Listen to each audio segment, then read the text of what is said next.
আমি মানে এই কাহিনীর লেখকও সরি, আমিও আপনাদের একটা জরুরি সংবাদ দিতে ভুলেছি। সেই কথা আগেই আমার বলা উচিত ছিল। একটা সুসংবাদ। সকল কাটা ধন্য করে সেই নিউ আলিপুরের ওই বাড়িটায় একটা গোলাপ ফুল ফোটার সম্ভাবনা দেখা দিয়েছে। এইখানে কিছুটা ব্যাখ্যার প্রয়োজন। কি জানেন, সে সময় নবকল্লোল মাসিক পত্রিকায় আমার সপ্তদশতম কাটার কাহিনীটা ধারাবাহিকভাবে প্রকাশিত হচ্ছিল, ড্রেস রিহার্সালের কাটা।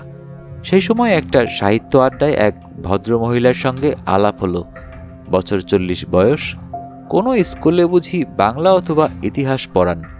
হঠাৎ আমাকে জিজ্ঞেস করলেন, সোনার কাটা গল্পটা আপনি কত সালে লিখেছিলেন? বললাম 74 সালে। তার মানে 23 বছর পার হয়ে গেছে।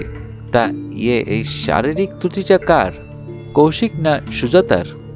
আমি বলি, ওদেরও কোনো শারীরিক ত্রুটি আছে বললে তো আমি জানি না। আপনি না জানলে সেটা কে জানবে? প্রকাশক, সম্পাদক, প্রুফ রিডার না কম্পোজিটর? আমি হালে পানি পাই না। উনি আবার ধমকে ওঠেন, ওদের বাচ্চা টাচ্চা হচ্ছে না কেন? আপত্তিটা কার?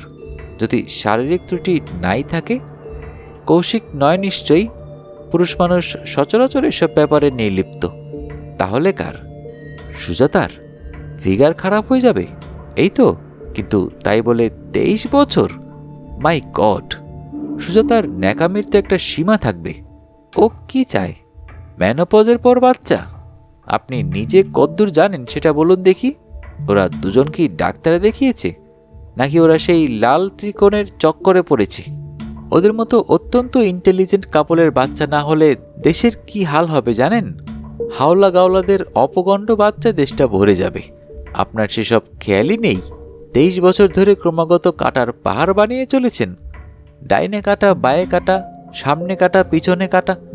একটা কাটা উগরে ফেলতে না ফেলতে আরেকটা কাটা। কি পেয়েছেন আপনি?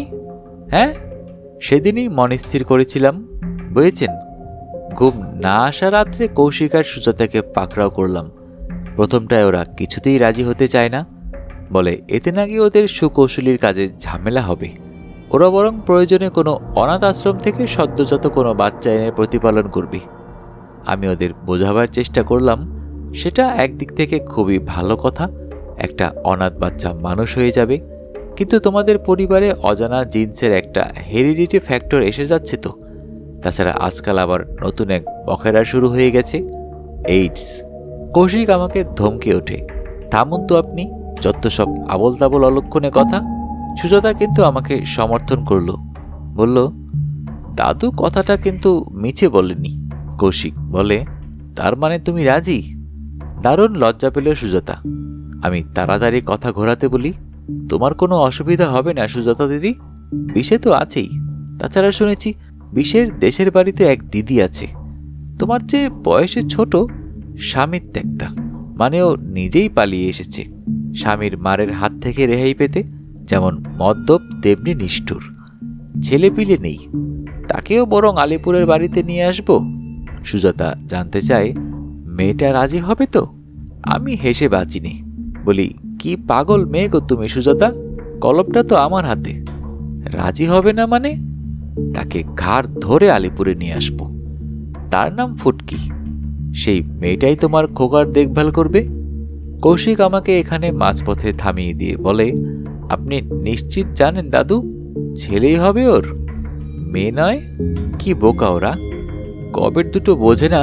কলমটা আমার হাতে, এক্স এক্স না এক্স ওয়াই তা স্থির করব আমি।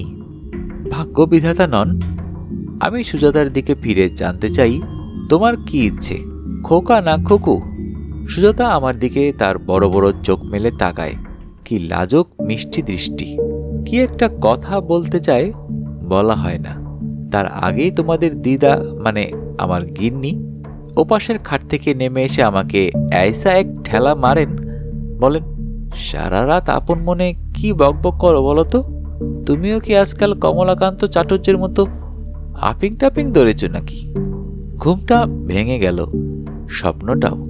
কিন্তু তখনই মন স্থির করে ফেললাম, আর কাটা নয়, গোলাপ। সুজাতার এটা 5 মাস।